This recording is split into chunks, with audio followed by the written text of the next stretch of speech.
அனைத்திந்திய அண்ணா திராவிட முன்னேற்றக் கழகத்தின் பொதுச் செயலாளரும் எதிர்க்கட்சி தலைவருமான எடப்பாடி பழனிசாமி கடந்த 7ஆம் தேதி முதல் தமிழகம் முழுவதும் 2026ஆம் ஆண்டுக்கான சட்டசபை தேர்தல் பிரச்சாரத்தை துவக்கியுள்ளார்.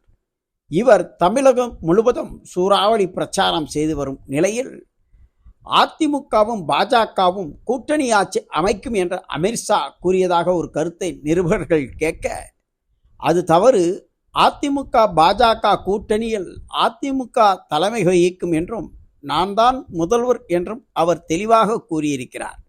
இதையடுத்து இதே கேள்வியை கேட்டால் எப்படி என்று கேள்வி எழுப்பிய எடப்பாடி பழனிசாமியிடம் அன்புமணி ராமதாசும் கூட்டணியில் பங்கு என்று கேட்டுள்ளாரே என்ற கேள்விக்கு இன்னும் அழைப்பே இல்லை, இலையே போடவில்லை, அதற்குள் பந்தியை பற்றி பேசினால் எப்படி என்று கேள்வி எழுப்பதை பார்த்தால் அன்புமணிக்கு அதிமுக கூட்டணியில் அழைப்பு இருக்குமா என்ற கேள்வியும் எழுந்துள்ளது.